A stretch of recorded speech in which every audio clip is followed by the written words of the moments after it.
Hey gang! I'm Fahaam, your financial freedom guru. Let's turn your dreams into billionaire success stories. Today, I'm bringing you a story that started with a pair of running shoes and ended with a billion-dollar empire. This isn't fiction, this isn't luck. This is the real, gritty, emotional journey of Phil Knight, the co-founder of Nike, and how he turned a simple idea into a revolution.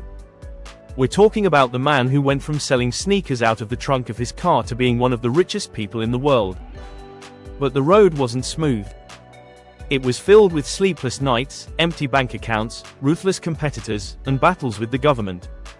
Yet Phil Knight didn't just survive, he built a brand that the world literally runs on. Let's rewind. Imagine being a young man in the early 1960s with a love for running, a passion for performance, and zero money. Phil Knight had just finished his MBA at Stanford.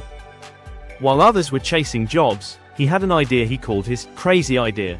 He believed that Japanese running shoes, which were cheaper and better than what was being made in America, could dominate the US market if someone just had the guts to bring them in. Sounds small now, but back then, it was wild. America didn't know Japanese sports gear. And the idea of going up against Adidas and Puma was just ridiculous. But Knight believed in it so much that he took a leap of faith, literally. He flew to Japan, met with a small shoe company called Onitsuka Tiger, and told them he represented a company called Blue Ribbon Sports. That company didn't exist. He made it up on the spot. But guess what? They believed him. They agreed to let him distribute their shoes in the US. Knight was now in business. He came back home and started selling shoes out of the trunk of his car at high school track meets. He didn't have an office. He didn't have a staff. He didn't even have a proper warehouse. But he had a vision. He had drive. And most importantly, he had hustle. He partnered with his former coach, Bill Bowerman, who was also obsessed with improving running gear. Bowerman became co-founder and brought innovation, experimenting with shoe soles in his kitchen waffle iron. Yes, that's right, the famous Nike waffle sole came from a breakfast experiment. The first few years were pure grind. Phil was working as an accountant by day to keep the lights on, and running Blue Ribbon Sports by night. The company was constantly broke. Every dollar of profit went back into inventory. Banks refused to give him loans. He was always one step away from collapse. And on top of that, his relationship with Onitsuka was getting tense. Eventually, Onitsuka tried to steal the business away and cut him out of the deal. That's when Phil Knight realized he had to do something radical. He couldn't just be a distributor anymore, he had to build his own brand. That's when Nike was born. The name, Nike, came from the Greek goddess of victory. The iconic swoosh logo. A college student named Carolyn Davidson designed it, and Phil paid her $35 for it. $35 for a logo that would become one of the most recognizable symbols in the world. Now that's vision. But starting Nike wasn't the end of his problems. It was the beginning of a whole new battlefield. Manufacturing, marketing, lawsuits, customs issues, Phil was hit from every angle. The US government even came after him for unpaid tariffs. Competitors tried to crush him. Adidas and Puma were watching, and they didn't like the new player on the field. But Phil kept pushing. He believed in one thing above all: if athletes had better shoes, they'd perform better.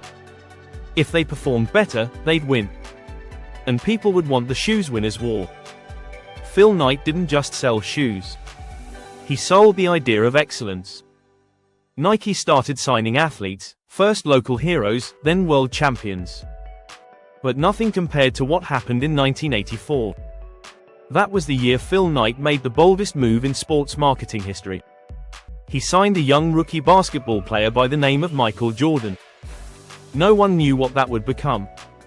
But the launch of Air Jordans changed everything. Nike became more than a brand, it became culture. It became cool. It became a statement. By the late 80s and early 90s, Nike was no longer the underdog. It was the giant. It had overtaken Adidas in the US and started conquering the world. But success didn't make Phil soft. He stayed sharp, stayed paranoid, and stayed humble. He kept Nike aggressive, innovative, and fast. They didn't just do shoes, they expanded into apparel, into sports gear, into every corner of the athletic world. They sponsored global icons like Tiger Woods, Serena Williams, Cristiano Ronaldo, LeBron James, and countless more. Every kid who wanted to be the best wanted Nike on their feet.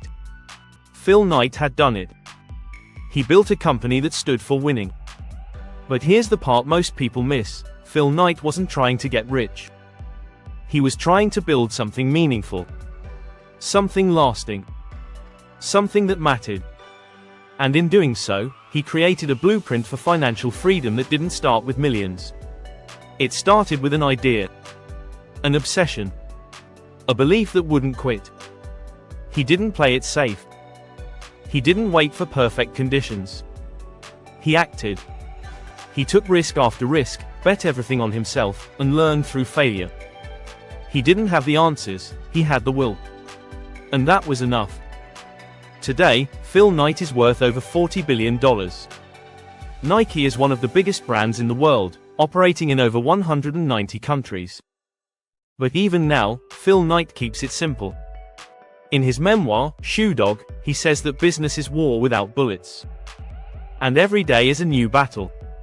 That's what it takes. That's the truth behind the glamour. It's not about flashy offices or viral ads. It's about grit. About believing when no one else does. About waking up every morning and saying, let's go again. So, what can we learn from Phil Knight? First, start. Don't wait. Don't overthink. That small idea you're sitting on might be the next Nike. Second, stay broke in mindset. Stay hungry. Keep reinvesting. Don't spend what you haven't earned. Third, surround yourself with people who believe. Phil had Bowerman. You need your own team of believers. Fourth, when they doubt you, smile and build anyway. Phil Knight was told over and over again he'd never make it. But he didn't stop. And lastly, don't chase money. Chase meaning. Build something that solves problems, lifts people, and makes the world better. The money will follow. If you want financial freedom, remember this: it doesn't take $1 million to begin. It takes one idea and the courage to act on it. The world will tell you it's crazy, do it anyway. They'll say it's impossible, build it anyway. Phil Knight did. And now, every time someone laces up a pair of Nikes, they're walking in the footsteps of a dreamer who refused to quit. Let that inspire you to take your first step. Hey gang, this is your moment. If Phil could do it from the trunk of his car, what's stopping you from doing it from your laptop? Let's go. Start today. Dream bold. Work smart. And never, ever quit.